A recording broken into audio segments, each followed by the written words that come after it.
Racing isn't easy, but experiencing it is. iRacing puts you in the driver's seat with the industry's leading sim racing game. Drive on laser scan replicas of the greatest racing circuits from around the world. Go head-to-head against other drivers chosen by skill-based matchmaking to ensure competitive racing at every level. Compete across all your favorite series. In officially licensed cars, engineered to deliver the most accurate driving experience possible.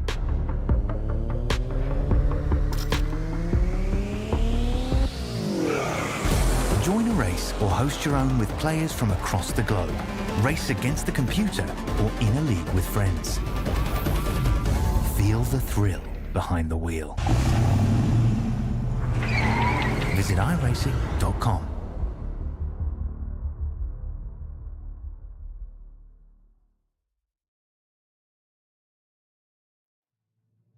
It's not too often a series like this comes around, but believe me, I am glad it has. Hello everyone and welcome to SimSpeed TV's coverage of the inaugural race of the Südspeed Sportscar Series.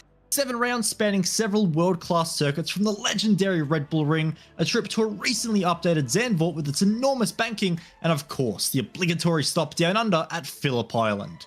This is going to be a series to keep an eye on by all means, so get yourself comfy and get ready to see what's coming up in tonight's 2 races.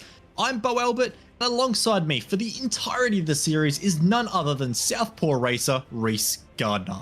Reese, we've known about this series for a little bit now behind the scenes, but what exactly do our drivers have in store for tonight? They have, as you mentioned, 2 races, full-on sprints here in one of the newer cars to the iRacing service. It's the Ligier JS P320, an LMP3 car. This is one that I've definitely enjoyed driving when I've jumped into it. It's got a brilliant V8 engine producing 460 horsepower.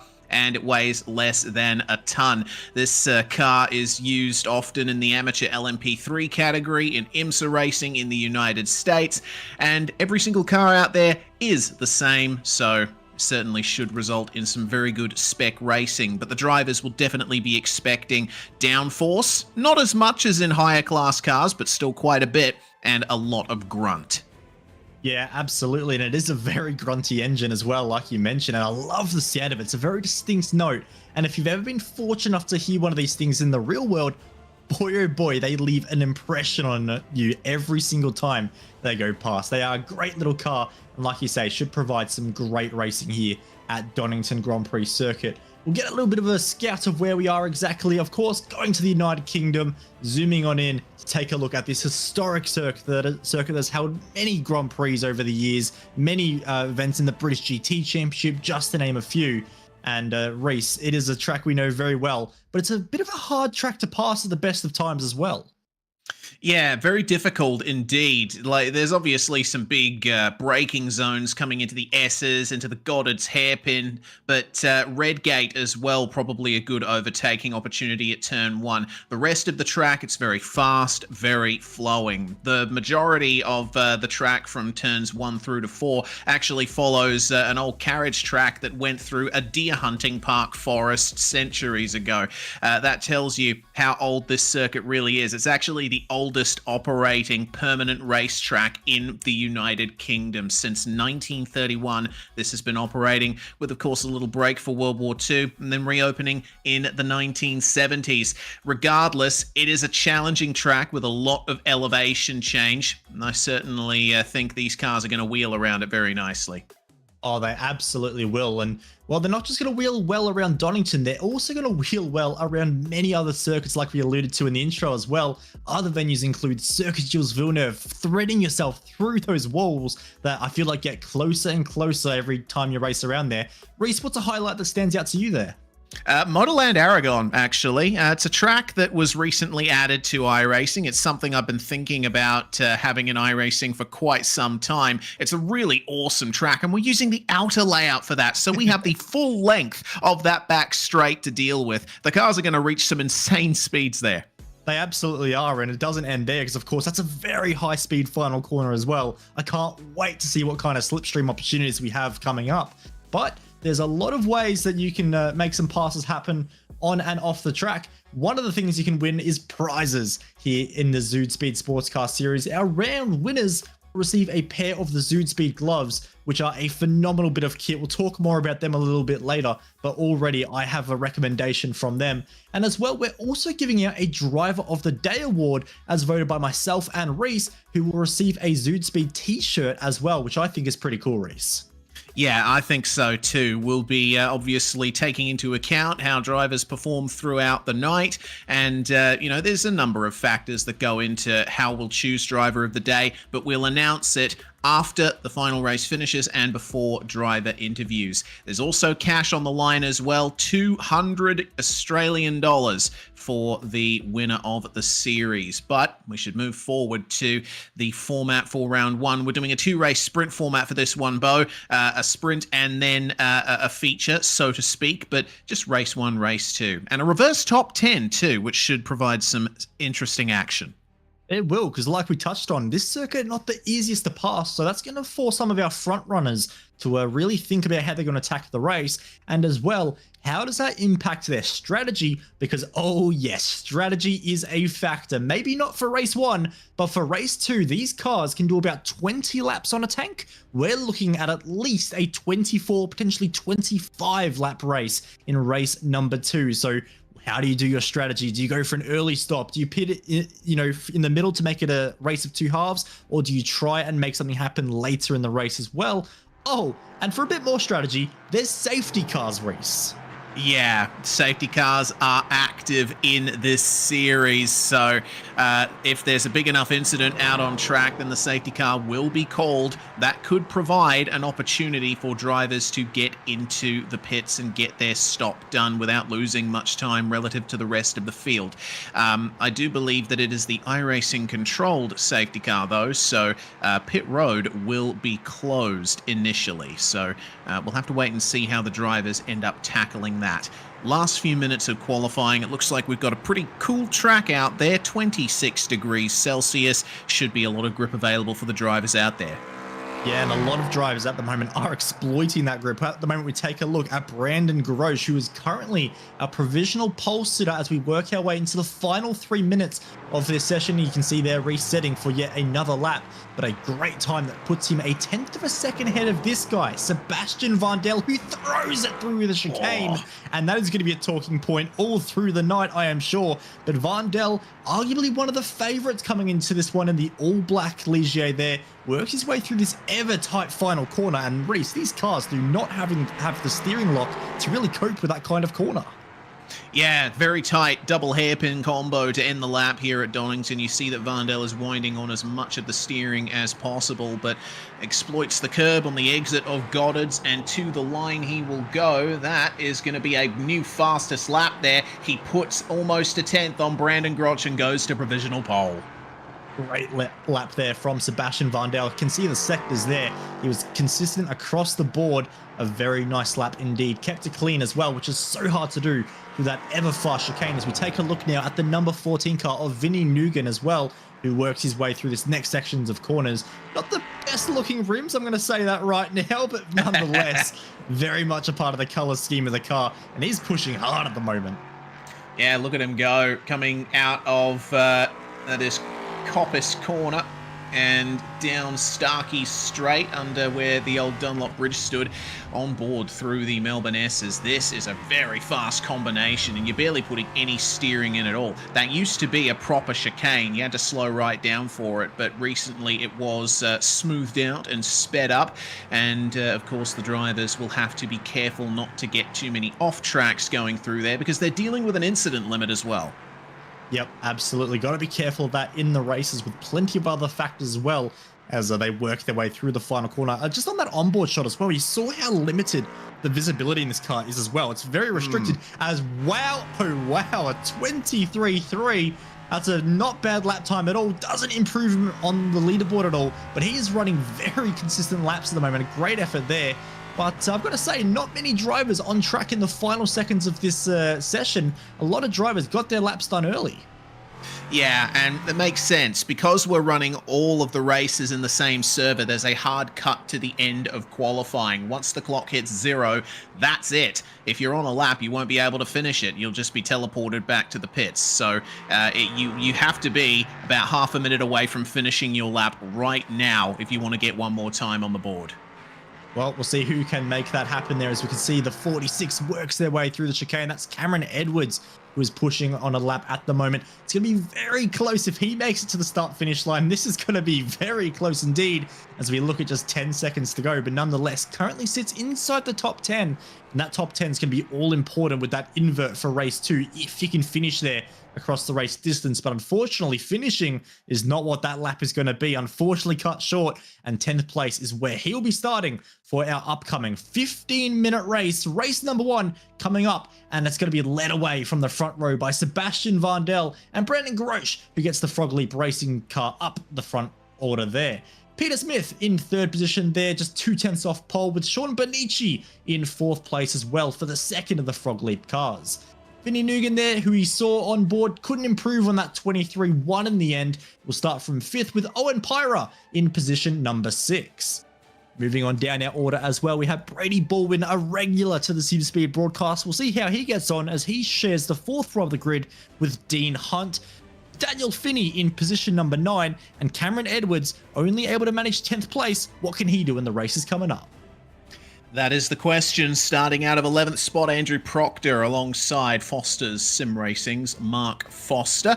Jacques Swanpole is going to start alongside David Turnbull on the row behind, 15th place. And last driver to set a time in the qualifying session, Mark Hallowell. He'll start alongside league owner Richard Mayer. And then we have Henry Fenson not setting a time in qualifying. Neither did Keegan Caldwell. And the 19th and final car in the session, Chris Ruddle. Let's see how this start goes, because they are doing a rolling start, these being prototypes, and it won't be a very long formation lap. They're starting on Starkey Straight. Yeah, they're going to get into the action nice and early for us, as we're just in a bit of a holding pattern at the moment, waiting for some of our drivers to get ready. And it is worth noting as well, this is an open setup series, so although the fuel is restricted on how much you can put in the car, every other adjustment you can make is fair game. But don't fear too much, because this is a fairly restricted car for setup options. We're not talking about an LMP2 or a GTP prototype level of complexity. It's a bit more of an entry-level prototype to get these drivers up to speed. Yeah, in terms of tyres and aero, you can obviously change a few options in terms of the dive planes on the front fenders of the car to give you a bit more downforce, gurney flaps, etc. In terms of the chassis, you can change spring rate, camber, and toe, and that's about it. You can also change anti-roll bars, and of course you have fully adjustable dampers too. So it's a complex car to set up, but not as complex as some of the higher class prototypes that we have here on the iRacing service. Absolutely. Well, our driver's getting ready now. Just 30 seconds until we'll get the rolling command, and they will start bracing themselves for this 15-minute race. We'll see how many laps we get in this race. It won't be too many. Shouldn't be any need for a pit stop in this race unless you do acquire any damage in this particular race. So these drivers, it's an all-out sprint. But of course, one of the positions we're going to be keeping a keen eye on is that 10th position with the invert for race 2 as of these finishing positions. So those drivers, especially in around that 11th and 12th range, going to be fighting extremely hard to get the one up on one another to get pole position for race 2, which is going to be the more interesting or more extreme of the two races, I would dare say, with the strategy elements coming up. iRacing Porsche safety car up the front there. We'll see if they can get rolling soon, Reese. Yeah, it looks like the time has hit 0 and they are moving away. Sebastian Vandel, starting on pole, will have the advantage in terms of championship points already. You do get points for starting on pole position for race 1. So let's see if the other drivers can do anything about that, as Vandel is already testing the throttle response of his car behind that iRacing Porsche. The question is, when does he decide to go? You'll enter the proper start zone coming out of Goddard's here, but Vandel might want to go a little bit early to get a run on the rest of the field. Yeah, it's going to be a very interesting start. How does he control this one? Of course, a very experienced driver in a number of different cars, Vondel, but I can't imagine he's got too many LMP3 starts under his belt. So a bit of a new journey for all of us. Of course, a new journey as well for Südspeed. It's great to have them on board for this brand new series, which kicks off in just a few moments' time here on SimSpeed TV. Green flag in the air, the hammer is down, and Vondel takes a great jump in towards turn number 1. Brandon Grosch on the outside. What can he do as they'll funnel their way into the tight right-hander? 3 wide in the background, already one car. Oh, spinner. It's the 14 of Vinny, who'll go around and collect a couple of others on his way around. Chaos at the back there, but our leaders almost single file now as we already face a top 5 breakaway. David Turnbull and Cameron Edwards also going off at turn 1, and off track out of the old hairpin is Brandon Grosch. He's going to lose 2nd place and 3rd place too. Peter Smith and Brady Baldwin now round out the last 2 spots on the podium, and it looks like Owen Pyre is going to get the move on Brandon Grosch as well. A disastrous lap 1 for the driver who started in 2nd place. Yeah, not ideal at all, and a bit of insult to injury there as well. A slowdown penalty for apparently cutting the course as well, which is now served, but falling down the order, not at all what he would have been hoping for. Is Sebastian Vondel trying to check out early with Peter Smith in position number 2 currently. Worth noting that Peter is one of 2 drivers registered as an American account. We believe Peter might be residing in Sydney these days, but one of our drivers at the moment is actually based in America in Sean Benici, and he's had a great start holding position number 4 at the moment. Yeah, not a bad start there from Sean. He'll be certainly happy with how things have been going for him. Though he does run a little bit deep at Goddard's. He does gather it up and stay ahead of Owen Pyre for the time being. Across the line, the positions will filter through. And yeah, Benici's doing a good job of holding off the rest of the field behind. Though I do see them starting to gather up behind him. Let's see just how much he can do to keep them behind. Yeah, he's got a little pack behind him, doesn't he, with Owen Pyre, one of the drivers behind, who's looking every little which way to try and get past. On board currently with one of the drivers involved in that battle. Great to see how this will all shape out over the next few laps, but already sort of getting an idea on just how limited passing opportunities are as Brandon Grosch. Hello, how you doing? Very, very fast entry speed there by Grosch, clearly showing the pace that we saw in qualifying. Is he able to use any of that currently in the race to try and make some positions up? As I'm seeing at the moment, I think it might be Jacques Wainpool and another driver as well, Keegan Caldwell down the order as well, both running into issues. Yeah, that's it. Unfortunately, the Coppice corner. We're going to get a couple of quick replays now here. Thanks very much, Jay. This is the replay of the start. We'll be able to see what happened to the likes of Nguyen and Edwards. It looks like some contact there from the outside that spun Nguyen around, and then drivers avoiding action, unfortunately, sprawled across the racetrack. You don't want to see that coming out of Redgate. No, not at all. Very unfortunate for those drivers there as we get another look as well. This is Swanepoel this time. You can see the car in front gets a little wiggly, and unfortunately a bit of a bottleneck situation behind with the 101, not able to do too much as they all fire off. Speaking of firing off, Owen Pyre falls down the order as well. Yep. Was one of those drivers involved in that battle with Benici just a few moments ago, so that's a nightmare there. But what it has done is given free air now to Brandon Grosch, so he'll be able to push on and try and attack to get back into the top 4. Yeah, Grosch had a look up the inside of Redgate there at Pyre, and unfortunately Owen, I think, got a little spooked by that. He ran deep and then off the circuit. In terms of what Grosch can do to try and catch Vondel at the front of this field, probably not much. Vondel is leading by 3.5 seconds over Peter Smith, and he's nearly 6 seconds ahead of Grosch. I don't know if he'll be able to make up that time in, well, I'd say about 9-ish laps left in this race. Yeah, it's going to be a very tough ask. It's been a great start from Vondel. You can see Peter Smith there in a very much Williams-inspired livery there, which is very appropriate for this circuit, I must say.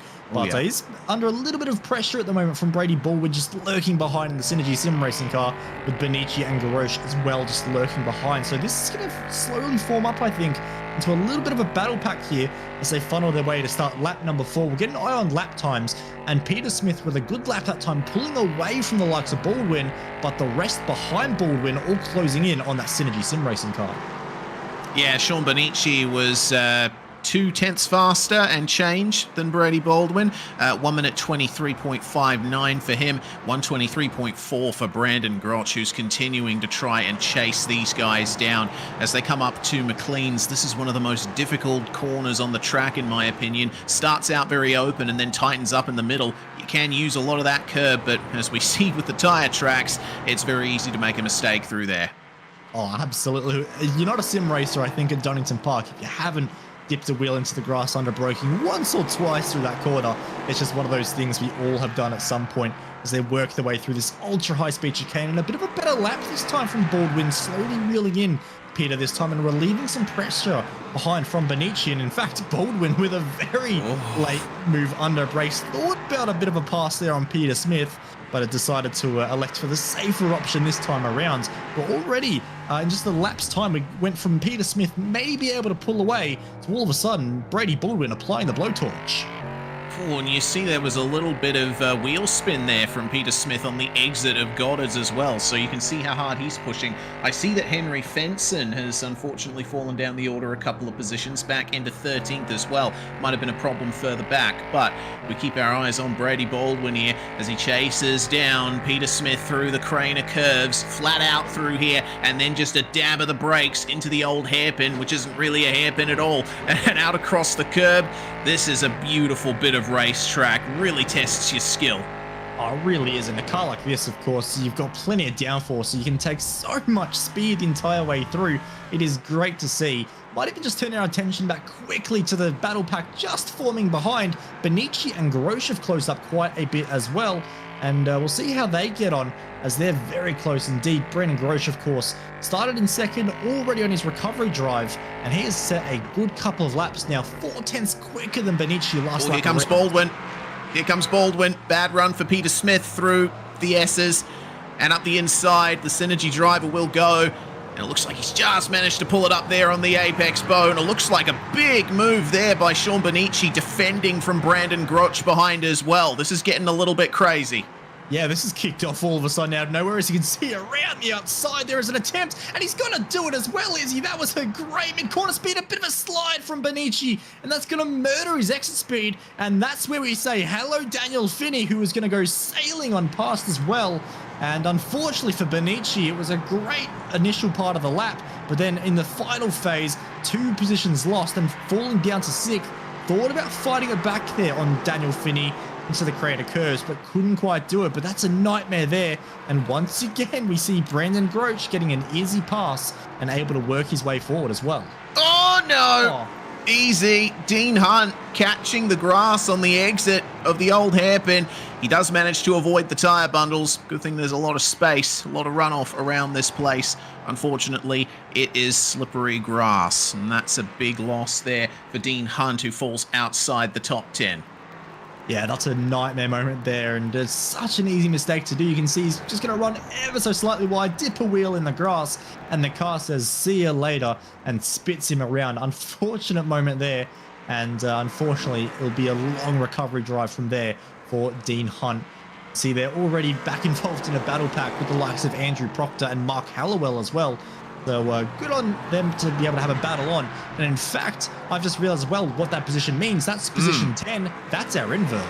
It is indeed. So Hunt's going to try and work his way forward here. A little bit of a look at Andrew Proctor, but no dice through the Melbourne hairpin, and that's going to give Hallowell a little bit of breathing room, who sits in that 10th position. Right now, Hallowell is your race 2 pole sitter, but that could definitely change in the next few laps if Hunt manages to get his proverbial together.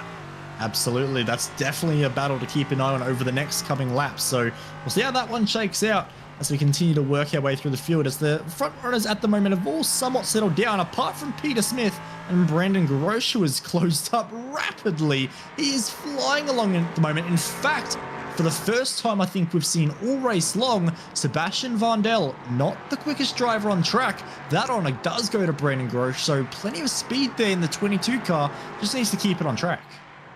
Yeah, for sure. I think Vandel's just managing the pace right now. He knows that he's got a huge lead. He doesn't have to push super hard. He just needs to keep it between the white lines and not crash at this point to take the first win of the Südspeed Sportscar Series season.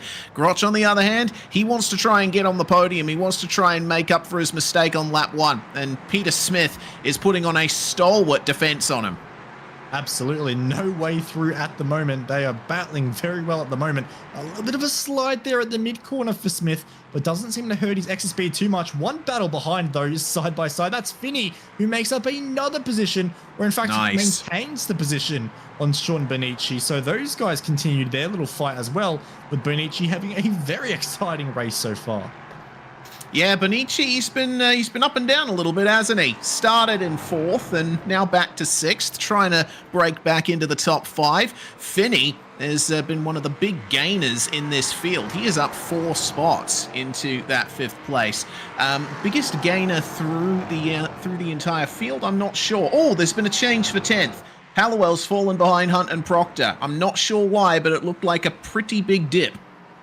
Well, absolutely. Of course, we saw him 2 positions behind in 12th previously, now into 10th.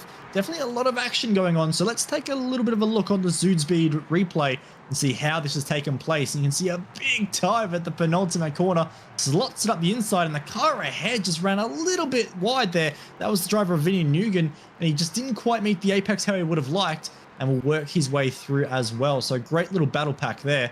You can see Nugan there does maintain the position for the meantime, but we'll leave that replay there because I'm seeing lots of activity on the timing screen as Grosh dives up the inside of Peter Smith. A great little pass there. And as well, that battle pack we were just talking about, Finney and Pyra still continuing their battle, and Bonici now into 5th. Yeah, so that was a little bit of an exchange that happened between the Melbourne and Goddard's hairpins. Now there's a little space between the cars, so things should calm down just a little bit, but I don't think the battle is anywhere near over. And Vandel has given a fantastic response. Hunt, meanwhile, with some issues, unfortunately, falls back into 13th place behind Ewan and Hallowell. Andrew Proctor now holds on to that crucial 10th spot.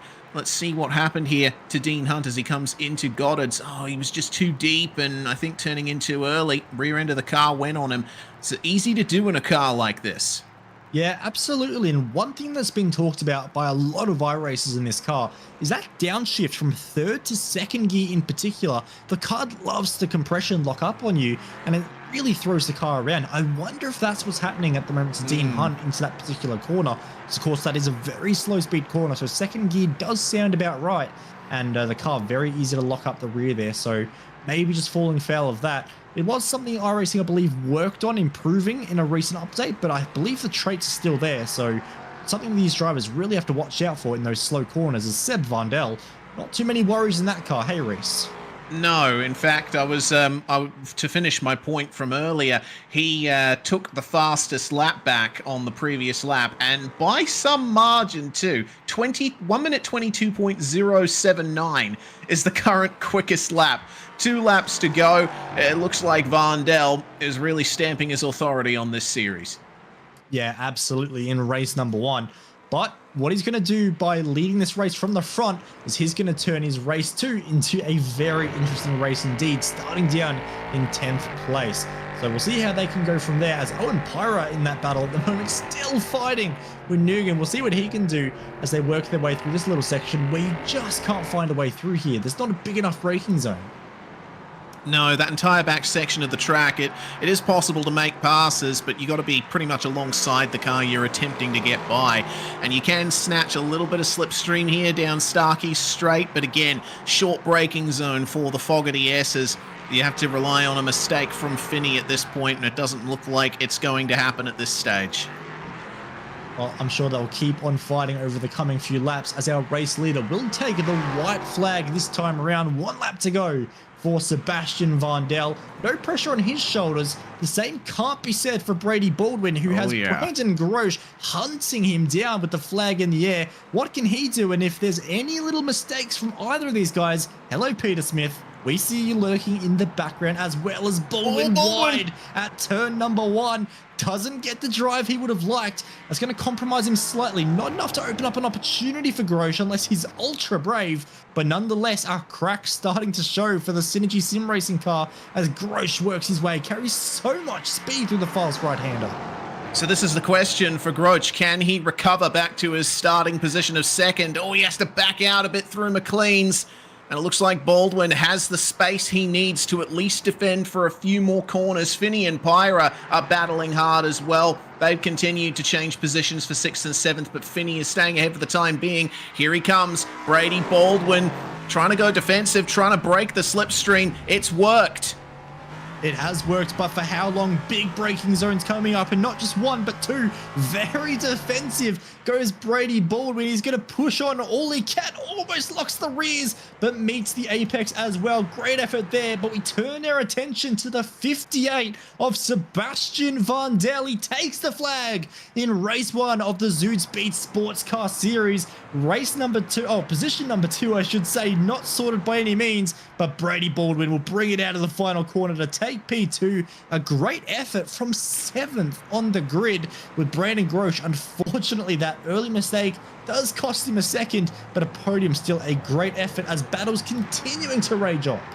Yeah, that's Dean Hunt and Vinnie Newen exchanging positions at the Melbourne hairpin, and Hunt's going to go defensive one more time into Goddard's.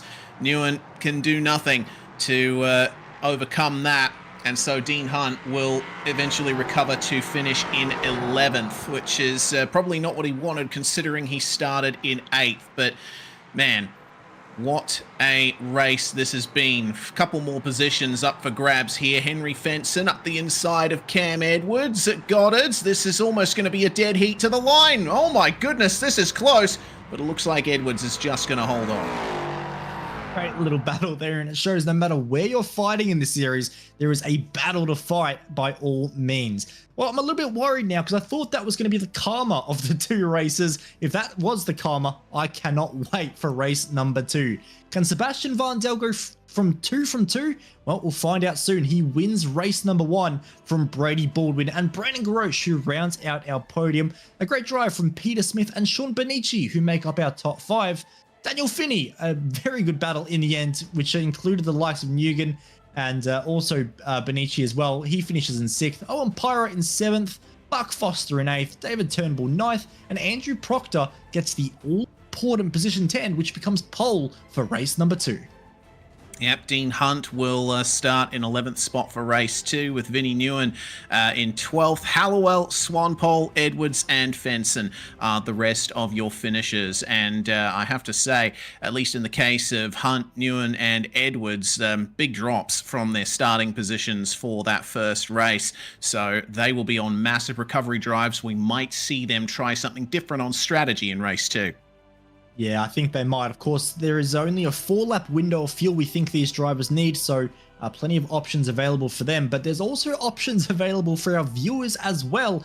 Of course, we've talked a little bit briefly about the Südspeed gloves as well. I've been fortunate enough to get a pair, and they are a great little bit of kit. A very high quality so far. Only one design, but there is plenty of opinions going around about what should be a next and upcoming design as well. They are a nice little bit of kit. If you'd like to get your hands on a set of gloves yourself, well, we've got a bit of an offer for you as well. You can use the code SportscarSpectator and get 10% off and free shipping as well, Reese.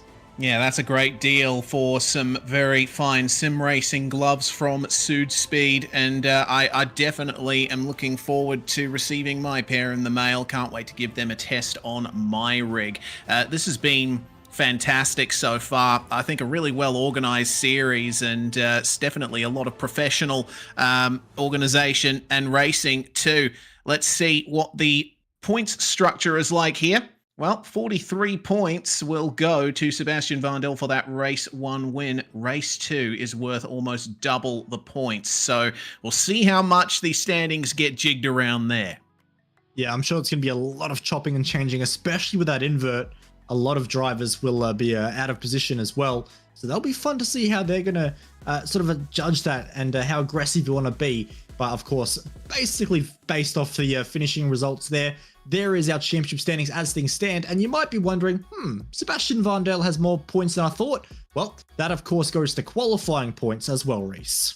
Yeah, 5 extra points for starting on pole position. So at the moment, it's all down to what the other drivers can do in race 2 to try and overcome that. Hope that Vandel gets locked back in the pack, and there will be big points on offer for drivers like David Turnbull and Andrew Proctor if they can hold on.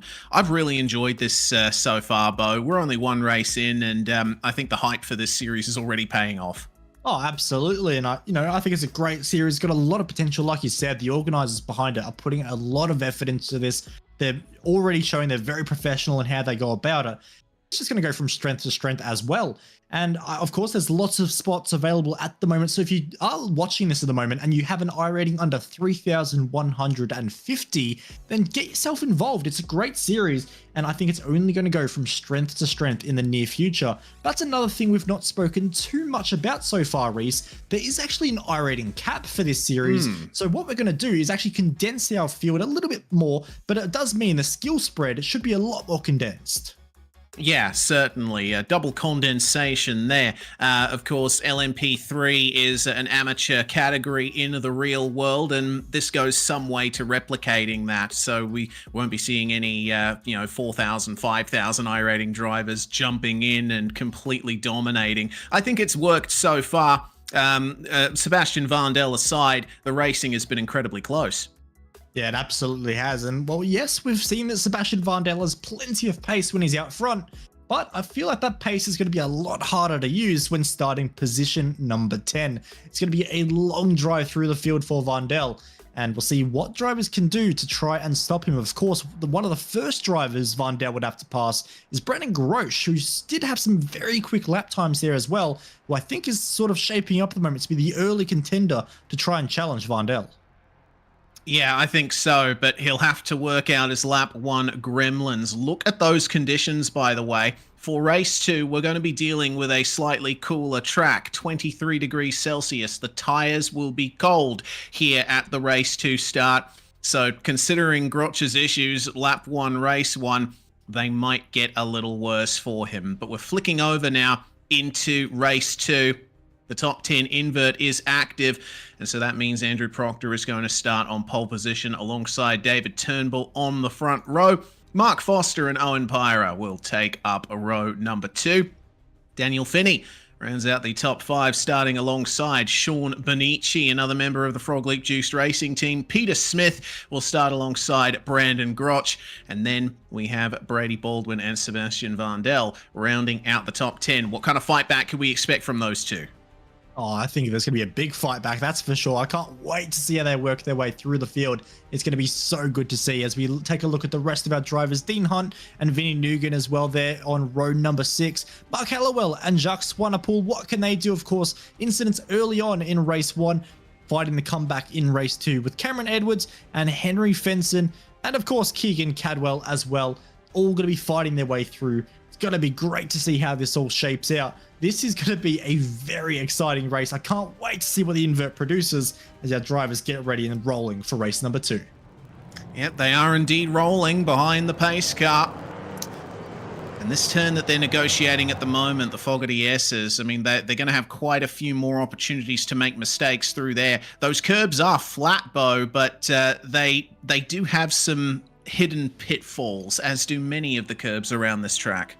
Yeah, absolutely. I think when you're hot lapping a car through there's a big compression initially, but also there's quite a big bump on exit as well. It's one of those corners that if you don't get the line quite right, it's so easy to unsettle the car. So those drivers are going to be fighting that the entire way through. Clearly, a lot of them have already got that mastered, but it is one of those corners you sometimes sleep on a little bit, and when you do just sleep on it a bit too much, it's going to bite you very, very hard, and you'll pay the price for it. We already saw that in race 1. Will we see it again in race number 2?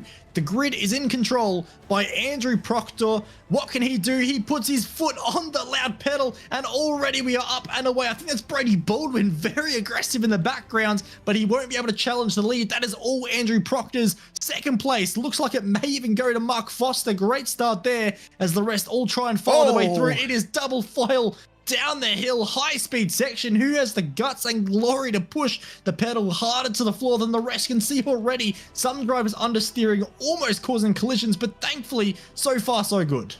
Oh, not for Sebastian Vandel, though. He didn't have a very good start, and off the track goes Sean Benici, manages to re-enter the track safely, but only just down to 16th place. And oh my goodness, that's a huge crash at McLean's.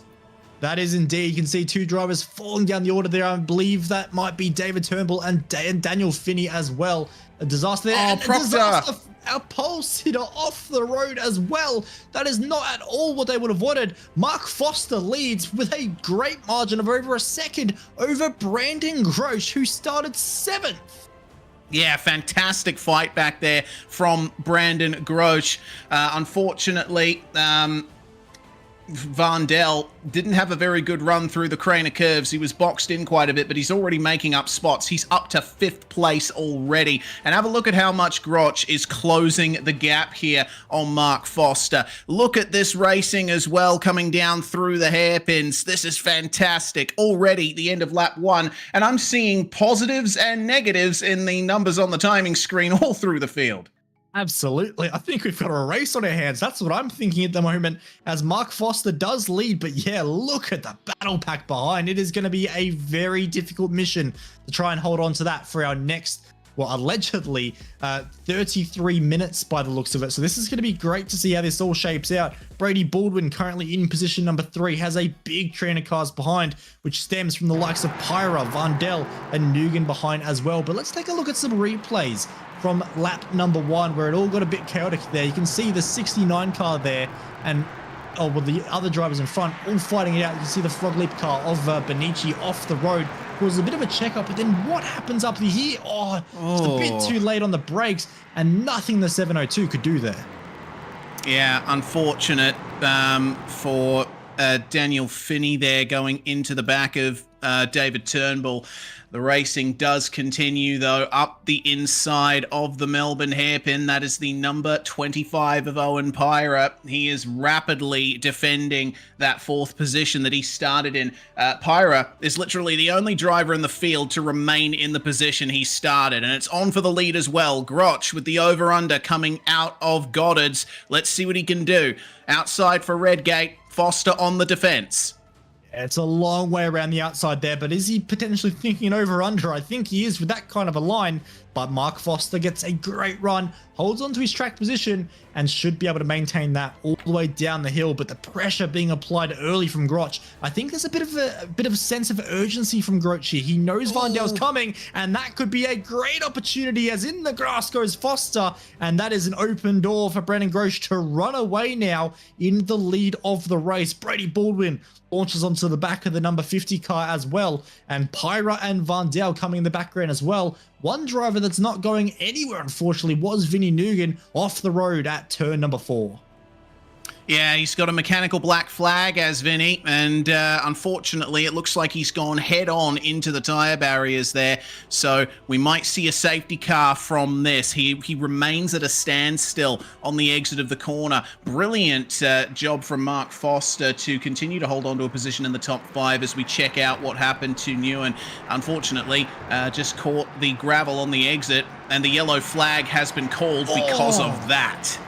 Yeah, understandably so. That was a big hit. Pits, which is understandable because pit road is closed right now, but Daniel Finney has gone into the pits, so he might get an automated penalty. Yeah, unfortunately, some of these drivers may be caught out by the difference between an automated and a manual safety car. Of course, the automated, much more based on the NASCAR rules. So, of course, when the safety car does originally come out, there is a period where you cannot enter the pits that is all mandated all at once on the second pass around, I believe.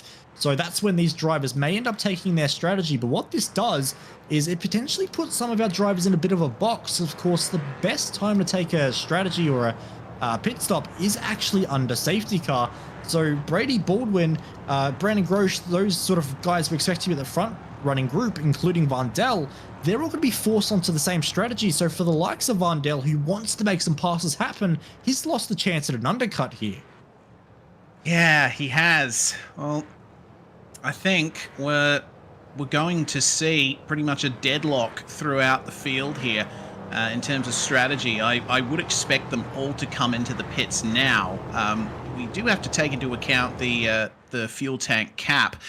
They might not have actually used enough fuel for the time being to actually have the space to fill the tank back up. Remember, the fuel tank is capped to 48%.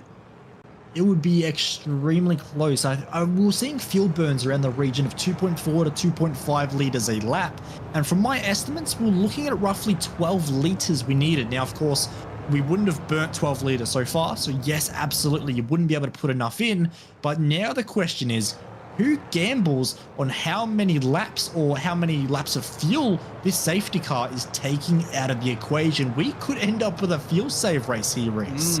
We could. I was about to make that point, that things have suddenly got very interesting in this race thanks to the crash of Vinny Nguyen. Commiserations to Vinny. He was not doing too badly at the time. Finney has rejoined at the back of the field, having already taken his stop, but he will be dealing with an iRacing black flag for entering a closed pit lane, I presume. No, actually, no black flag there for that car, so ignore me. We will continue on here, and out of the final turn they come. So Grotch doesn't go for the lane. Oh, bit of a fake there from Brady Baldwin, but it looks like committing to the lane is Dean Hunt. We also see Cam Edwards come in too. He is followed by the Frogleet car of Sean Benici, and looks like also coming in is Henry Fenson. So keep an eye on those cars. That is not what I expected at all, to be quite honest. I expected a flood of drivers coming to the pits. But instead, that turns out to be the lesser option chosen by our drivers. So clearly a lot pinning on the fact this safety car is going to take a lot of time out of the race, and therefore there'll be less laps completed, and they may be able to do the race on their single tank of fuel that they started with. Maybe. This is going to be interesting real quickly, I feel, here, because a lot of our quick drivers now may be going to have to be fuel saving a bit, while the likes of Daniel Finney, Cam Edwards, Benici, Hunt as well are all going to be flying with no concerns of fuel conservation at all, potentially. And just looking at some pit stop times as well, we're seeing a wide variety there. Dean Hunt was one of our first drivers to peel into the pits. He's actually come out in 15th place behind another 4 drivers who have taken a pit stop. So Dean Hunt, what has he done a little bit differently? Yeah, I don't know. Maybe he took tires in the stop as well. I'm not too sure. I presume this being a prototype, fuel and tires are done separately, though. Correct. Yeah, though though having said that, IMSA rules do allow fuel and tires to be taken at the same time. So I don't know what rule set the pit stops in this car run under. In any case, yeah, Dean Hunt with a massive disadvantage there. In terms of how much of the race we're actually going to get in before the time ticks down, a safety car lap here takes about 3 minutes, I've noticed on my timing screen. So I'm wondering how many laps we're going to actually be able to get in by the end of this. It is going to be interesting because, of course, we're running essentially 50% of the speed currently, and we were looking at about 4 to 5 laps of fuel needed to fill up to make it to the end of the race. So we are possibly talking about these drivers needing to save an entire lap, potentially a lap and a half of fuel to make it to the end, depending on the timing of where the leader crosses the line to start our final lap. There is so many elements to this that are all going to unfold in the next 25 minutes, and I am living for it. This is fantastic, and I can't wait to see how they all approach it. But a lot of fuel saving going on. You're not seeing any aggressive tire weaving or throwing the car around. These drivers being all very gingerly on the accelerator, using as little fuel as possible. But now The lights are off on the iRacing Porsche safety car. It's going to peel into the pit lane and release control of the field to Brandon Grosh. What can he do from the front of the field? He had a little bit of a margin back to Brady Baldwin once he got himself into the race lead. Can he build that lead up once more? Already on the loud pedal, he will get this race back underway. And look at that, Peter Smith immediately dives into the pits, and he's not alone. More diving into the pits as well as we get ourselves underway. A massive gap between our top 5 to Swanepoel. Yeah, it looks like Mark Hallowell was the other driver that jumped into the pits, and that was a very quick pit stop for him, as that's a big problem there. Keegan Caldwell off the circuit and back into 14th place, gets back going safely as Smith and Hallowell will pull out. And it looks to me like Daniel Finney has gotten our first admin penalty of the season for that contact we saw on lap 1. Yeah, unfortunate to see there that he has gotten a penalty, but nonetheless, I think probably the right decision as well. And great to see Race Control acting very swiftly on that as well. So great job there from the admin team. And unfortunately for Daniel Finney, that will be a big impact on his race moving forward. But nonetheless, you can see our top 5 working their way through already. Baldwin and Grosh skipping away. Not so. It looks like Groch actually had a really big moment there through the Fogarty S's, and Baldwin is going for the lead. He is indeed, and he's going to get it as well. A great pass there, and yeah, not skipping away at all. All of a sudden, our top 5 compressed by that run into the penultimate hairpin. So now this really brings the race alive. Pyra in 3rd. Vondel moved himself from 5th up into 4th place now, and Grosh wants that lead back. He's not happy to release it for too long. Around the outside is a tough thing to do. He's tried it once. Is the second attempt more successful? It's not. Oh, maybe. Maybe Baldwin off at Redgate just dipped those wheels into the gravel, and it's going to be a side-by-side run through Craner Curves. Baldwin completes the defense coming into Old Hairpin, but you can see just how close this top 4 are. Look at this view here from Brandon Groch. Can he find a way through at McLean's? It's a difficult corner to pass at. He's going to stay behind for the time being. He is. I think he's going to set himself up for those final 2 hairpins, get a bit of sweet revenge where he was passed for the lead just a lap ago. Baldwin deep. He just runs it a little bit too deep. What can this do for Grosh? They're going to go side by side, and they're coming up to a corner you do not want to go side by side in. Grosh thinks better of it, falls back into line, and will find a way through potentially out of this corner. All smooth sailing, although I've got to say Grosh just a little bit unstable once more. I'm looking at Vondel. He's gone for some big dives previously. Goes for the outside this time on Owen Pyra. Can't get the move done, but side by side for the lead again, potentially. Not quite able to get the power down. Yeah, Baldwin's putting on a great defense at the moment, as there goes Owen Pyra defending against Brandon Groch, and a little bit of contact between the cars as well. Sorry, Vondel is the one he's battling with right now for 3rd, and Vondel is going to go up the inside coming into Redgate. Race 1 winner through into the top 3, and Brandon Groch goes off the circuit at Redgate briefly, so the race is on. It absolutely is. We know Groch has good pace, but is he able to maintain track position on Vondel? And even if he can get or maintain track position on Vondel, does he have the speed to hunt back down Baldwin and get past as well? Our entire top 3 is going to start condensing on one another. We think Pyra and Foster maybe don't quite have the outright speed to maybe go with them overall. They're going to fight it out for P number 4 currently, but our top 3 are going to get interesting very quickly. Yeah, Brady Baldwin leading at the moment by 0.6 of a second. The entirety of our top 5 breaking away from the rest of the field. Now, this is the big mistake zone that they're coming into now, but it seems that all of them getting through the sequence nice and smoothly. We'll keep an eye as well on Jacques Swanepoel in 6th. He's on his own at the moment, but he is looking reasonably quick. We'll see if he can catch up to any of the top 5 here. Pyra, meanwhile, going beyond the curb at the exit of the Melbourne hairpin, battling going on further back in the field as well. Proctor and Finney side by side. Yeah, they are indeed. We'll see how this one pans out into the final hairpin. Late on the brakes, locks a break up as well as Proctor. And look at what that has done. Out of nowhere, Finney losing all kinds of spots. He's trying to get to the pit lane, but can't quite do it. Yeah. Absolute calamity there for all of them. Dean Hunt involved. Neugen, you can see Benici, Edwards, and Proctor as well. All of them involved in this little battle group. Just a very awkward pit entry, I should say there. that just caused all kinds of kerfuffle. Yeah, Finney hadn't taken his penalty yet, so he was trying to get into the pits, but yeah, unfortunately stuck on the outside of Goddard's. He pretty much had nowhere to go. We also saw Foster making a pit stop as well, so we know that he wasn't able to make it to the end on fuel. What about everyone else? Yeah, what about our top three as well? They're still battling hammer and tongs. One driver that's running a little bit wide there on the exit of the corner, and you can see that's where the position change, I believe, was for our positions 4 and 5 at the time. So that's where that's all unfolded, and you can see there that was one of the drivers going to the pitch. But look at our race lead 3. Oh, God! Nowhere! It's 3.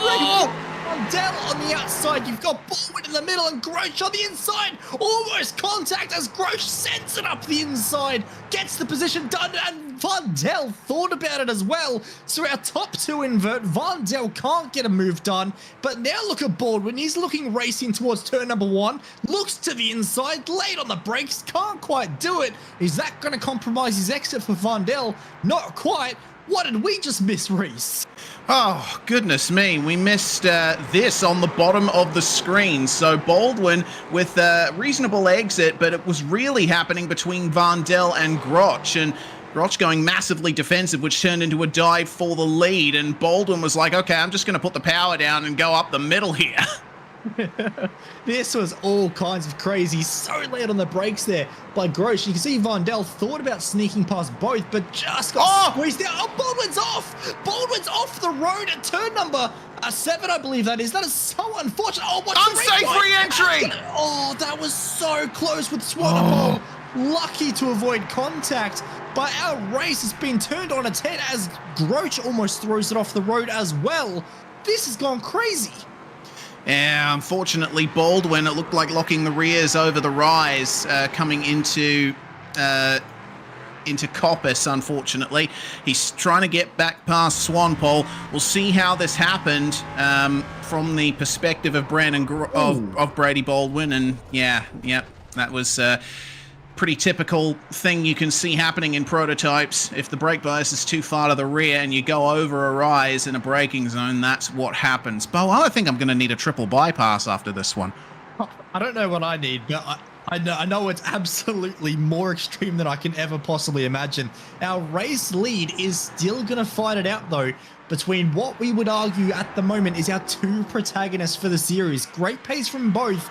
We know the ultimate speed maybe with Vandel this week, but is there a concern about fuel for both of these drivers? What can they do through this race? Do they have to fuel save? Do they have to manage anything? Is there going to be any little tactical games unfolding between these two?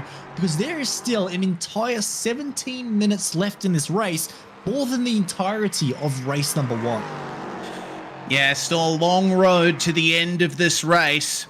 And Brady Baldwin, to add insult to injury, has been given a warning by race control for that unsafe re-entry we saw. Defensive from Brandon Groch coming into the Melbourne hairpin. Is this going to be the over-under from Vandel? He manages to keep the momentum up through the corner, but he's going to have the outside line for Goddard's now. This corner tightens up on the way through and also narrows considerably, so he'll have to tuck back in behind and potentially have a run into Redgate. Yeah, you can see Vandel so good at getting the power down out of those hairpins, but unfortunately the over-under there just sort of leads to nothing. Whoa. But it does lead to a switchback at turn number 1 if you can get your nose up far enough. Not able to on this particular occasion, but Vandel clearly showing there's no fuel save concerns here. It is all max attack. Get the position where you can, and he is doing a great job at the moment, but Groch is withholding every little threat at the moment.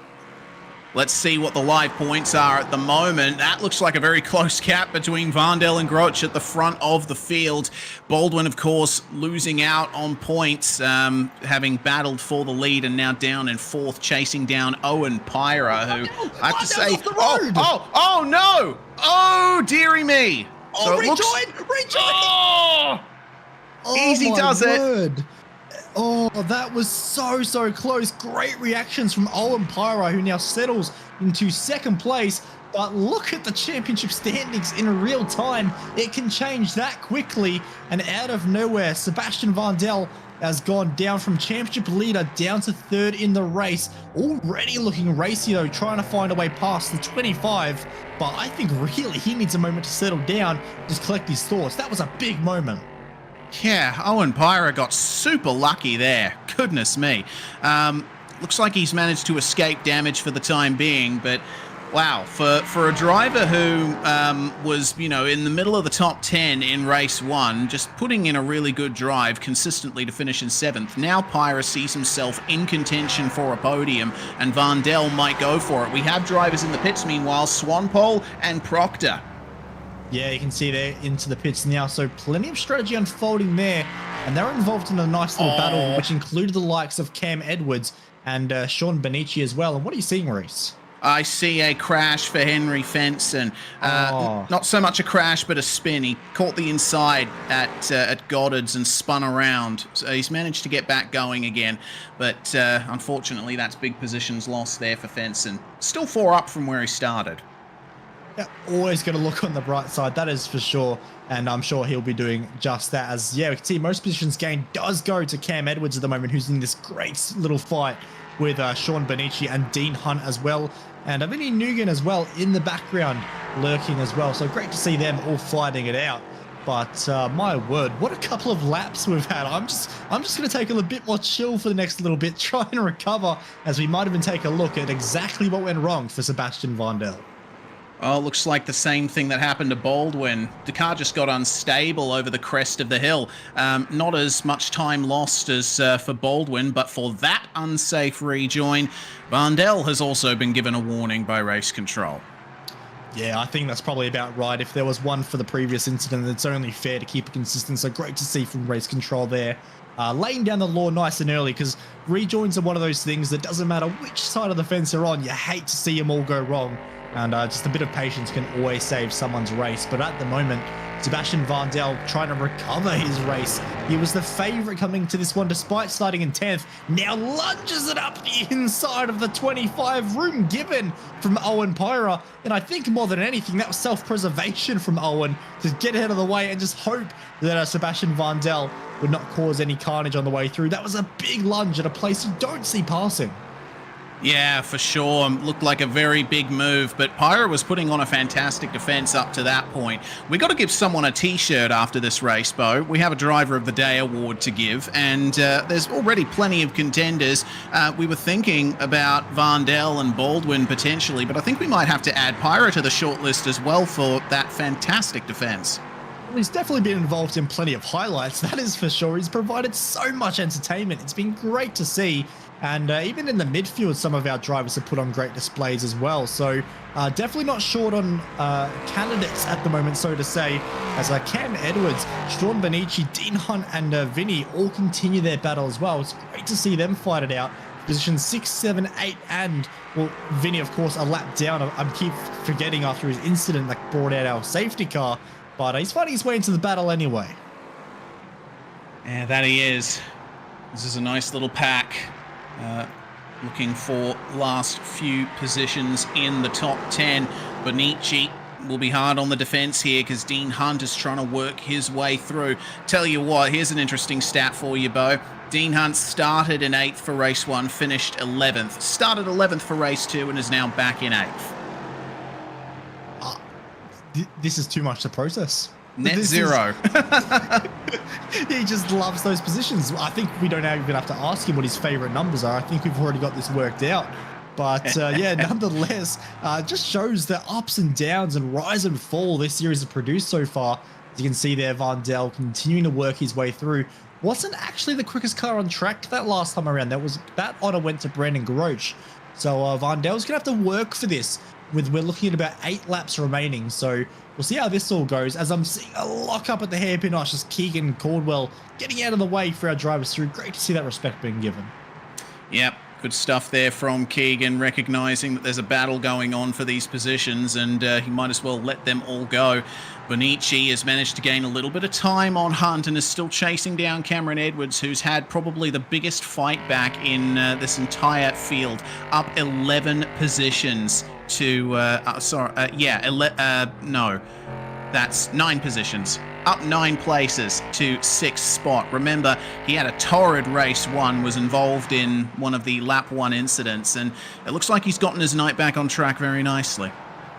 Yeah, absolutely. And it's great to see that sort of a fight back is possible in this series, because there's always a concern when we enter a series with a new car about how's it going to race and are you going to be able to pass people. I think Cam Edwards by himself proving that this car is by all means fine to race with, and you can make passes happen if you so please. So great to see there. But Benici definitely piling on the pressure at the moment, keeping him honest over the last few laps. But they're in a bit of a deadlock, just not able to quite get any runs on one another. And Dean Hunt as well, not able to make too much progress. Worth noting as well, these 3 drivers involved in this little battle pack all have taken a pit stop. All the drivers ahead of them have not. So if there is any kind of fuel concerns over the likes of Grosh, Vandel, Pyra, Baldwin or Turnbull, this battle will become all the more important. It will. Owen Pyra has gone into the pit lane, though. He won't be able to make it to the end. So how much time is he going to lose from this? Baldwin gets back by him into the podium spots. It looks like Pyra is definitely going to fall behind that battle pack we were just looking at. So Owen will re-emerge round about 8th, 9th place. Looks to me like 10th. Yeah. No, actually 9th. That was a lapped car that went past him there. So I think what we're also learning from this one is, oh dear, that's a bit of an issue for Henry Fenton wide at Goddard's. What we're also learning here, Bo, is that consistency is key in these cars. They can turn on you in an instant, which we already saw for Vandel and Baldwin. If you can keep it straight, if you can keep the car moving forward without spinning or having a big slide, then the results will come to you. Yeah, absolutely. Of course, these cars not easy to drive by any means, and I think our drivers just proving it out on track. There is so much opportunity for a mistake in this car, as you saw Benici there running a bit wide into the chicane, and that's going to make him very vulnerable indeed to Dean Hunt, and it's going to be all too easy on the exit of the chicane there and into the penultimate hairpin. So Dean Hunt up a position there after I just mentioned this was a gridlock position, but decided to shuffle some positions around. So we'll see how that all works out. But I'm just enjoying the bit of cat and mouse going on at the front of the field. Groach, 2 laps ago, set the fastest lap of the race to only immediately be eclipsed by Sebastian Vandel. This time around, Groach improved yet again to bring it down to a 22.0, only for Vandel to bring it down to a 21.9. So these drivers pushing so hard at the moment, and Vandel is closing, but not closing fast enough. Yeah, the gap between our leaders is about 4.8 seconds at the moment, and considering the pace difference between them, Vandel won't be able to get to Groch by the end of the penultimate lap. Probably won't be able to have a run at him unless Groch makes a mistake. So that's the state of the lead battle right now. Have to say that battle for 5th is starting to heat up again, though. Cameron Edwards, he was gaining on David Turnbull up ahead, but it seems he's had a bit of a problem. Dean Hunt now chasing. We still have Sean Benici behind, looking to take advantage. Yeah, this battle's all closing up very much, isn't it? You can see Dean Hunt, of course, after getting past Benici, has got some decent pace. We saw a bit of a mistake at turn number 5 just a few moments ago, but hasn't hurt him all too much, held on to position, and is now immediately back onto the gearbox of Cam Edwards as they work their way through the penultimate section of the lap. And we'll see how this battle transpires. No passes happening at the moment. Brady Baldwin into the pits. Oh. I'm getting more and more worried for Groach and Vandel. Everyone else is pitting. This battle with Hunt, Edwards, Benici, is this going to turn into our race lead? It very well might. We've only got about 5.5 minutes and change to find out. Groch and Vandel, they have been the pace setters. They are pushing. We don't know how much fuel they have left in their cars. These guys on screen at the moment, they definitely are able to make it to the end. Well, we know that for sure. So how is this all going to pan out? Cam Edwards in a great spot, like you say, started well down the order in position 15. No. Oh, chaos in the background I'm just seeing as I look up on screen. Benici is off. You can see Vinny off the road as well, and almost joined briefly by Peter Smith as he went on through. Yeah, unfortunately, it looks like Vinny either caught the grass or missed his braking point or both, and went right into Benici. Oh, yeah. The pits. Our leaders can't make it to the end. Oh, what does Vandel do here? This is all kicking off now. This is madness hours in this series as all of a sudden it maybe becomes down of a race between Edwards and Dean Hunt. And we see the replay there, and Vinny, unfortunately, I don't know how happy our driver is going to be after that one. Benici there fighting with a car that was a lap down. It's an awkward situation every time. Groch has come out still in second place. He's just ahead of the fight between Edwards and Hunt. So this is interesting here. Our leaders at the moment likely able to keep the lead because they were so far ahead. The gap was about 26 seconds back to this fight. And when Vandel comes into the pits, I would presume that he'll come out just ahead, if not level, with Edwards and Hunt. Well, this is going to be very interesting indeed as we are looking at just 4 minutes to go. And despite the gaps, we still have no clue who is going to walk away with this race. It looks like maybe it's the Groch versus Vandel showdown. Of course, we know Groch has that advantage in terms of the margin he had before his pit stop. But he did take 5.5 seconds of fuel that I'm seeing. Vandel comes into the pits now. If he can do a bit of a short fill, of course, that safety car would have meant the fuel burn was a lot less, or the fuel requirement is a lot less. If Vandel can get a short pit stop, this is on. It is. Let's see how long it takes him. Okay, so the actual stationary time was 0.3 quicker than Groch, but Brandon is already coming across the start-finish line and down to turn 1. There we go. He gets back into the lead, and Vandel comes out just behind. Looks like he might have gained something out of that. Yeah, maybe gained a little bit, but not enough. There's still a big margin between the two of them, and Vandel has a massive mission ahead if he is ever going to get close to the likes of Groch. There's it's hard to estimate right now with my timing screen updates, but at least 2.5 seconds. Yeah, well, I mean, that's a good sight better than what the gap was previously. It was at about 4.8 when we last checked in, so Vandel has been putting in the hard yards and making up that time. Definitely has been, but while the gap remains a little bit large between those two, Cam Edwards 15th on the grid to 3rd place currently, and of course not safe in 3rd place by any means, with Dean Hunt continuing to hound the back of him. But what a drive it's been from him so far. Yeah, it's been a fantastic drive from Cameron Edwards here in race 2. He's managed to get himself up into this position and defend it here from Hunt, who has definitely shown big shades of pace, but perhaps a struggle for consistency a little bit.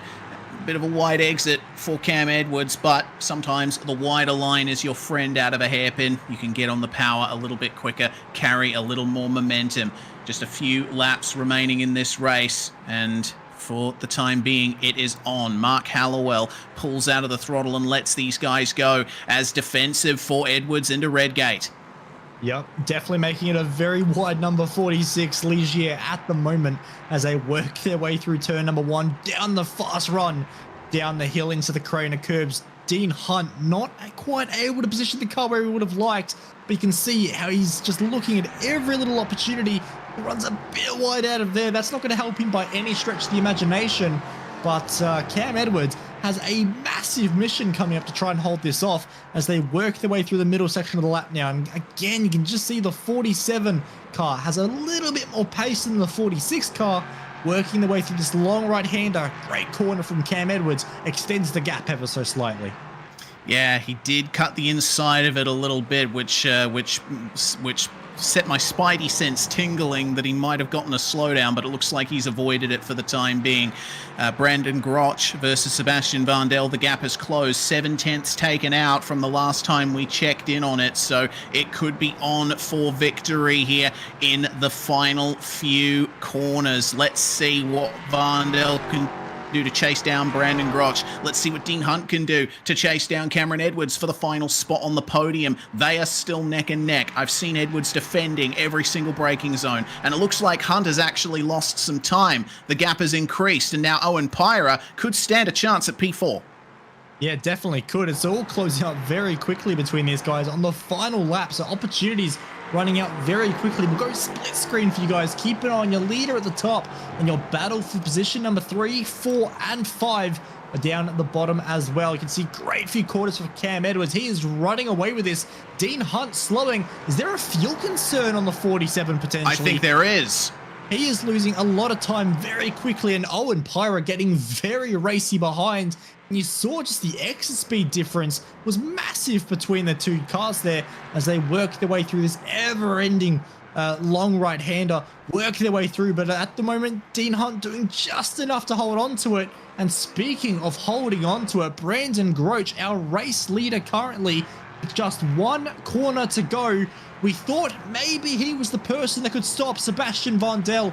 Looks so quick in qualifying, so quick in race 1, but we were right. Brandon Groach exits the final corner and will take victory in race number 2 of the Südspeed Sportscar Series. A great drive. Vandel in second place from 10th on the grid. Cam Edwards wide at the final corner. It's going to be a drag race across the line, but I think Dean Hunt is going to snatch it away in the dying moments. A podium for the 47 and heartbreak for the 46. Wow.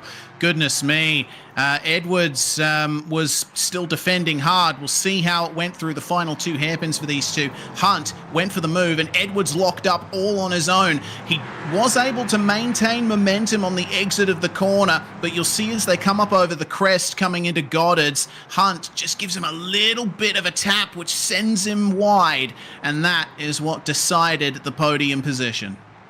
Yep, indeed. So very aggressive racing towards the end, but nonetheless very entertaining indeed. A great drive by so many of our drivers, with Brandon Groach taking home the race 2 win, but sadly not enough to take the championship lead or round win away.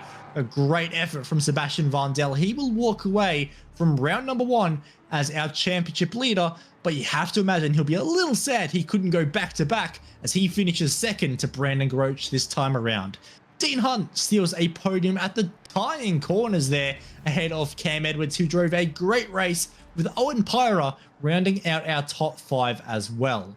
Peter Smith drove a good race with plenty of strategy under the safety car there to come home in 6th. Daniel Finney in 7th ahead of Brady Baldwin. Oh, what a story that could have been for Brady. Unfortunately, just slipped away in the halfway stage of the race, with Benici and Mark Foster both having their own little battles through the race, but coming out on top. Indeed. Wow, what a race there in the top 10. David Turnbull's going to come home 37 seconds behind. Proctor, Fenson and Swanpole are the last drivers to finish on the lead lap. Mark Hallowell went a lap down, and Vinnie Newen, a bit of a chaotic race too for him, involved in 2 incidents. He's also picked up a post-race penalty for his contact earlier on, but, well, that is going to be victory celebrations for Brandon Groach, and I think we've decided on a driver of the day, Bo. It looks like with Cameron Edwards, he obviously didn't have the greatest of race 1s, but that fight back in race 2 was just phenomenal. We're going to give Cam Edwards our driver of the day award. Yeah, and very well deserved indeed. I think a great drive. You don't always come from 15th to finish 4th and really fighting for a podium in the end. It was a great comeback, drove very well, kept his head on his shoulders, and absolutely drove very well indeed. But what I think we might do in the meantime, we do have some of our drivers who've rounded out our podium spots jumping on in. So what I might do is I might grab Brandon Groach, who of course is our race 2 winner. Couldn't quite get the championship lead away from Vandel, but a race win nonetheless. Absolutely well-driven race, Brandon. Thank you. It was a tough one. I wish I didn't bottle it a bit in the first lap of the first race. That hurt me a bit, but battled through to P3 and thankfully made a good start on the main race. Yeah, definitely a lot going on in that race there. You had to make a lot of passes. There was a big battle as well, including a 3-wide with Brady Baldwin and Sebastian Vandel. How was those little battles going in this Ligier? To be honest, a little bit infuriating. It's a bit hard to pass in these cars sometimes, but no, I really enjoyed that 3-way battle. Glad I came out on top. Yeah, glad I got to pull away a bit as well.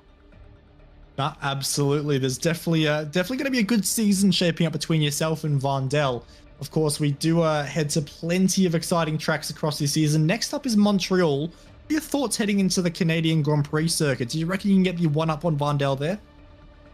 I reckon there's a good chance. I do like the Montreal circuit, and of all the league series I've done there before, I've usually done pretty well, but it's the first time I'm ever going to drive it in the LMP3, so we'll have to wait and see how it pans out. Yeah, it's definitely going to be an exciting race. That much is for sure. Before I let you go, how much of a practice or effort or how much races have you done in the LMP3 leading up to this race? Is it a new car for you or something you're a bit more familiar with? Nah, this has actually been one of my participation series, so I've actually driven the LMP3 quite a lot. It's probably one thing I have on a lot of other competitors. So, and I did do quite a few laps. I think in the past 2 days I've done close to about 120 laps in practice alone. So I've done a fair bit in it. No, that's fantastic, mate. Good to see how much effort has gone into it and also the pace showing from that as well. Before I let you go, any sponsors or anyone you want to thank from the team? Yeah, I'd like to thank Racecraft, Simrigs.com, who else is it? Juiced Energy, of course, Hyperion Systems, and I've just lost my list. Where are the rest of them? The Pet Door Company and Eddie's PC Repairs. I'd also like to give a shout out to Sean Benici, who helped me a lot with the setup. I'm not good with those. Oh, fantastic. Thank you so much, Brandon. Congratulations on your race to victory, and we'll see you next week out at Montreal. Thank you, fellas. See you next time. Well, that was Brandon Grosh, our race 2 winner. But what I might do, Reese, I might palm you off to our race 1 winner, our pole sitter, and our championship leader, Sebastian Varndale. Yeah, brilliant night from you, Seb. That was a dominant victory in race 1. Definitely seems like you had the car sorted. Race 2 was a little bit more difficult, though. Race 2 was definitely difficult. It was just try to get through the pack cleanly, get up to the front runners, and then just behind Brendan, similar to what Brady did, just lock the rears a bit, and around she went. Sort of kept it straight and didn't lose too much time, but tried to throw everything at it to try catch back up. But Brendan had some good pace, and congrats on the win to him. Yeah, it looks like it's definitely difficult to try and maintain mid-corner speed in this thing without the rear end snapping on you. We saw that from almost every driver in the field today. Oh yeah, for sure. Like at the first laps I did just on baseline, it was very bad, but I sort of found a setup to make that a little bit better, and it seemed to work. But yeah, it was good racing today and enjoyed it. Yeah, well, we go to Montreal for the next round. There's plenty of curbs there to unsettle the car, so I suppose you'll be getting on the prep for that pretty quickly. Yeah, for sure. Not 100% sure how these cars will handle the curbs, because this is sort of the only track that I've driven these cars at. But will be interesting to see. Certainly will. Is there anyone you'd like to give a shout out to before we let you go, Seb? Yeah, just like to thank all the boys from Pursuit Sim Racing for all the help that they give me, and just the team sponsors, V&M Simulations, Mannon Racing Products, Sideways Photography, and SS Images. There we go then. Sebastian Varndale with a fantastic result there and the championship lead, Bo. Next up, we have got Dean Hunt, who managed to snatch a podium in race 2. Yep, but it wasn't an easy podium to get. There was lots of fighting going on. Dean, I've got to ask you first and foremost about that final lap. What was going through your mind heading into those final corners? Thanks, fellas. Yeah, I don't know, man. Like, I just wanted to stay on his rear so I could, maybe capitalize on a mistake that he might have made. And he did. He locked up into the second last hairpin, and then, I obviously got alongside him there. But coming into the final corner, I think there's a little tiny bit of contact coming in the braking zone, so it might be interesting to see whether that's why I managed to get it in the last corner or not, but I guess we'll wait and see for that. Well, absolutely, but nonetheless, it was a great drive from 11th on the grid. You just missed out on that invert for a pole position for race number 2. Of course, in race number 1, it was very busy for you. How was that race number 1 for you? Of course, we saw a half spin at one point of the final corner from you. Just struggling to get up to grips with the car, or just caught out? Yeah, I think the first mistake I made was through that first high-speed right-hander. I was stuck behind a few cars and got a bit of dirty air and ran a little bit wide and didn't take my boot out of it and paid for that. And then Yeah, that last hairpin, I just sort of bouncing across the curb and got on the traction control and lost it a bit. So I've been practicing the V8 Supercar and the Porsche Cup a lot lately, where they don't have traction control and you can sort of drive yourself out of those slides. But yeah, obviously in this car you can't really do that, so it just kind of pulled me into the grass. So I was pretty upset about that, but it all worked out in the end anyway. Well, definitely did, but unfortunately, if curbs are a bit of an issue, then I'm not sure you're going to like the next track with Montreal. What are your thoughts heading into the Canadian Grand Prix circuit, where these cars are probably going to be pretty aggressive with how stiff they are over those big curbs? Yeah, I'm not the biggest fan of Montreal. I mean, it does provide some good racing, but I'm just awful at it. Yeah, the curbs are pretty scary. I'm going to have to do a lot of practice for that one, I think. Yeah, as you saw tonight, yeah, a bit too hungry on the curves, and that cost me, so it'll be a lot worse in Montreal for sure.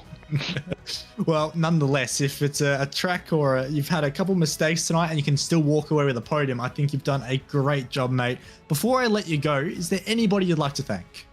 Well, first of all, Südspeed, say it right, Südspeed, for hooking me up with some great gloves. I paid for them. I'm not that important, so I didn't get them for free, but they're great gloves. Definitely get a pair if you're in the market.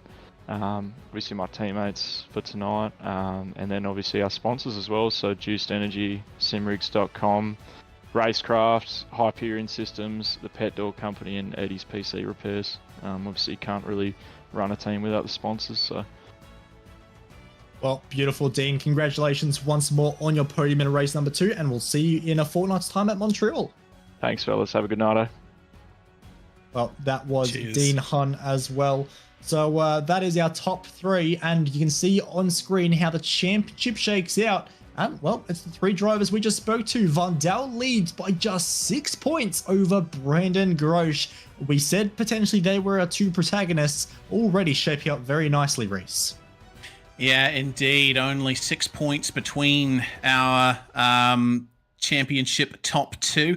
There's a lot of potential for the likes of Dean Hunt and Brady Baldwin to fight back if they have better races next time, but we will have to wait and see. And I think a lot of unknowns coming out of this first round, with drivers getting used to the car and potentially not getting the results that they would have otherwise gotten if they were a bit more consistent. I'm sure by the end of the season, these standings will be looking very different. Well, absolutely. And I just want to touch on a little bit of a note there that was made by our producer. If there was no qualifying points in this series, the points difference between first and second, well, it'd be 1 single point between Grosch and Van Dal. Maybe there will be 1 point between them at the end of round number 2 at the circuits Gilles Villeneuve in Montreal. Reese, I absolutely adore this circuit, so I won't go on much more because I'll be talking for a couple of minutes. What are your thoughts on the Canadian Grand Prix circuit? Oh, I absolutely love it. I think it's one of my favorite tracks in the world, and on the iRacing service too. It's got a bit of a street circuit vibe. It is a temporary circuit, not strictly a street circuit, so you're dealing with a surface that has a bit low grip, and of course those massive curbs that you have to use properly to gain enough time. But you do get some brutal slowdowns if you run beyond them. So we'll see who manages to overcome that and who finds the wall of champions at the end of the lap. Well, absolutely. It wouldn't be a race at Montreal if there's not one incident at the Wall of Champions. So we'll see how that pans out next time on SimSpeed TV for the Südspeed Sportscar Series. It has been a joy to bring this one for you guys. Thank you, of course, to Reese for joining me alongside in the commentary booth, and Jay Kennedy in the director's booth as well, doing a great job with the visuals and graphics as well. I'm Bo Albert. Thank you all so much for watching, and we'll see you in a fortnight's time at the Canadian Grand Prix circuit.